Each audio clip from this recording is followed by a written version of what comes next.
Alright everyone, we start off today by taking a little bit of an occult reading maybe of the memetic climate because I think that memetics is back. The meme war is definitely back on after a little bit of an armistice or a lull in the fighting. With the Let's Go Brandon thing, there is now a hip-hop song at the top of the hip-hop charts on iTunes, and it's rapidly going viral. It's the Let's Go Brandon song. Yeah. So keeping this in mind, this is about U.S. politics predominantly because it's a Biden reference, and we can get into that. I find this hilarious because occult memetics is something that I'm very interested in, political memetics in a general sense. This is the modern political struggle of our time. It's taking place largely in a digital landscape, and so the ability of things to be entertaining, to be viral in decreasingly long clips, as we've seen with TikTok and so forth at this point too, it's important. It's not just a joke. To be clear, meme warfare it played a huge outsized role in 2016, less I think in 2020 because of pervasive censorship. But now you've got a song that's essentially about fuck Joe Biden, and it's on iTunes. Now, Apple hasn't yet decided to take it down. They might at some point in the future, because these sites, of course, they are lock, stock, and barrel in league with neoliberalism. They are not friends to populism, and Biden is their Lord and Messiah. But that's because his actual tax proposals, if you look at them, they're not going to take any money from Apple. They're going to screw Apple's smaller competitors, so I would expect them to act at some point, or at least demote the content a little bit, do everything they can to save face. First and foremost, before we get into this very, very funny topic, and one that, again, may be funny, but it's also politically important. That's what people need to understand about memes. They're not just cute frogs or emojis at this point. Or little, infographics of a wanton character.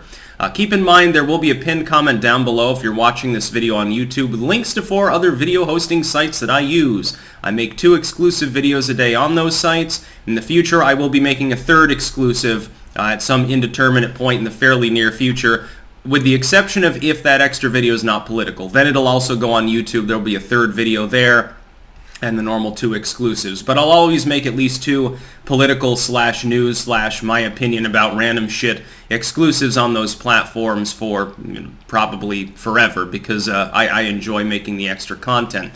Now, link in the description, archived of course. In 2016, we had basically a memetic political race in the United States.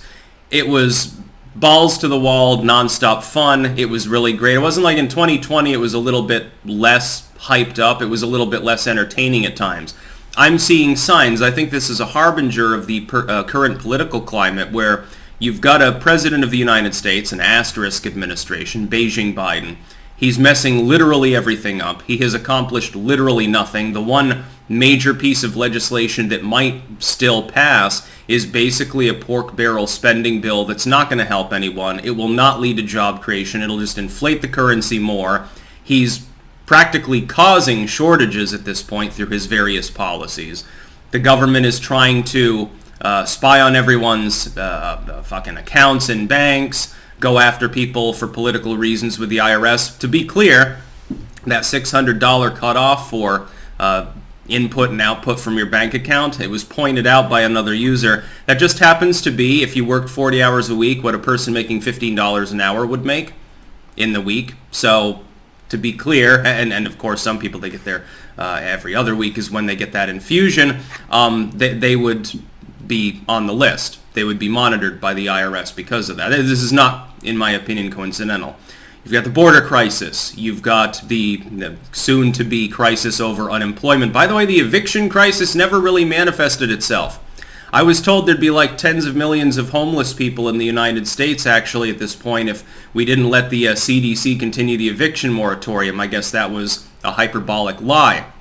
We've also got a new war on terror, only this time it's against the domestic extremists, which by and large don't actually exist.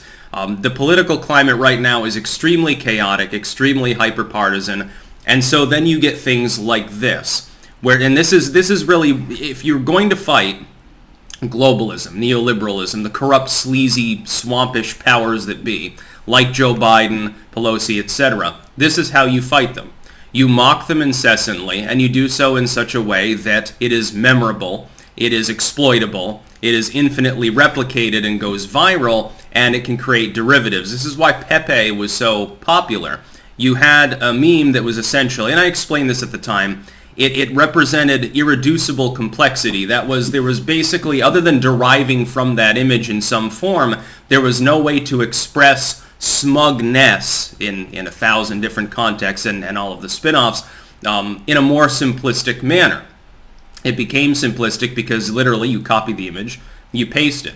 Maybe you alter it slightly, you put some text under it. You can't really get less complex than that. The user-friendliness actually lends itself to this. Let's Go Brandon and the sort of metaphoric content that it has, because of course it's not about Brandon. It's not. It's a meme about the legacy media, NBC announcer actually on a NASCAR race covering for Joe Biden by pretending to mishear what was actually being said by the crowd. You have this situation where chants of fuck Joe Biden are spiraling out of control, and now it's interchangeable with an entirely different term, and one that can't really be censored. You got to understand the other context is that in the time of increasing censorship, and I pointed this out as well, language Creoles become important. Because if you take an idea that would be censored and you create an easily exploitable substitute that can't easily be censored by a machine because it can't understand context as well as a human being, it defeats the censorship at least to a large degree and helps to promote the spread. It's almost like a virus evolving. That's what we see here. Let's Go Brandon is not going to get picked up by the censorship proportion of the average website as being obscene, so it's not going to get hidden. Fuck Joe Biden will be, but Let's Go Brandon won't be. If you wear a Fuck Joe Biden shirt, you might be asked to leave the store because it's obscene. But if it says Let's Go Brandon, nobody has a problem with it. To see this, by the way, this hip-hop song trending on iTunes at #1 is quite a thing, because Apple, of course, is a huge Democratic Party donor, doesn't like this sort of thing, really has been extremely oppressive and suppressive of political opinions, more so than most even other big tech sites. Apple is one of the most censored platforms, one of the most censored. Look at their app store. And so to see this on iTunes is actually, it's heartwarming. It shows that the struggle can actually be won. And that remoralization, you could call it, is something also that's important, because I think that a lot of people just say they've gotten black-pilled at this point and say, well, there's nothing to do. We've lost. Globalism will win. We'll all be disarmed cucks or something like that. No, you don't have to be. But if you're all demoralized and black-pilled, I guarantee that you will be, because you're not going to actually fight back. You're not actually going to #resist the globalist overlords that want to enslave you all. But if you're not black-pilled, if you actually get politically involved, even to this point, which is just mockery and memes, beyond that, that sort of thing can lead to a sort of political, I would say, quasi-occult energy that also gets other people motivated. Some of those people aren't just going to make frog memes. They're going to knock on doors. Bannon and some of his people are doing this right now. They're practically taking over all the local functions in the GOP. If we want our political future to be something other than darkness and chaos and recessionary conditions and live in the pod, eat the bugs, this is the sort of thing that is required. I gave this advice as soon as the asterisk administration began. Everyone starts getting all black-pilled. I'm like, the answer is right in front of you. You've already been doing it. Develop language Creoles, develop memes, mock and endlessly satirize the administration, make it known that it is illegitimate in 10 million different ways, because it is, and do that.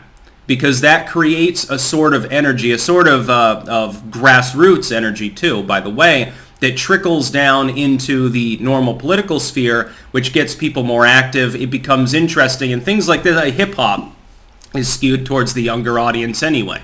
So who is this reaching? Who is the Let's Go Brandon song? Whose heads is it really lodging in?